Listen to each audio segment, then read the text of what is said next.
Alors, mes frères et camps, là, venez un peu ici. Mais ça fait quoi de se sentir dans la peau d'un écran? Parce que vous devez être content de vous, n'est-ce pas?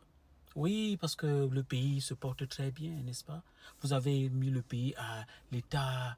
Vraiment, le Cameroun, c'est un grand pays. Hein? Votre dirigeant Paul Biya, c'est un président de classe mondiale, n'est-ce pas? Il y avait quoi avant? Il a fait beaucoup de choses pour le Cameroun.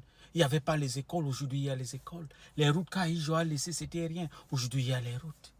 Bon, on va parler de communautés. Hein? On va parler un peu des communautés parce que le Cameroun, ça se gère au niveau des communautés. La communauté des nordistes, ils ont pris le pouvoir. On a vu ce qu'ils ont fait.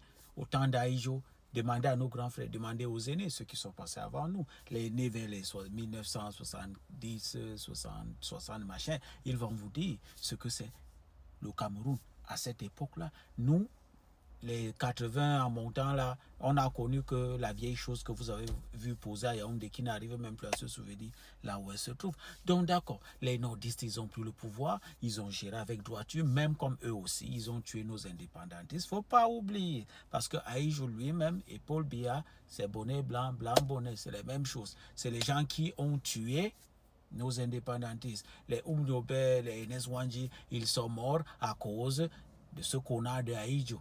Donc, à ce niveau, c'est un connard. Mais à César, ce qui appartient à César, on ne va pas quand même manquer de reconnaître que Aïjo, au niveau de la gestion, entre lui et Paul Biya, c'est le jour et la nuit. Aïjo, je ne sais pas dans sa tête ce qu'il pensait. Il avait pris Paul Biya pour son petit toutou. Il voulait le manipuler, le placer là-bas. Mais à un moment donné, il s'est rendu compte que Paul Biya n'était qu'un petit serpent, un petit hypocrite. Et depuis qu'il a pris le pouvoir, nous voilà aujourd'hui. Le Cameroun est comme une voiture sans pilote. On avance, direction automatique. Personne ne sait où il va. Aujourd'hui, c'est Atangadji, le petit méchant shérif, gentil toutou, qui menace tout le monde. Il dit qu'il est le Brunex. Il va tirer sur tout ce qui bouge. Il change les lois. Il décide qui va être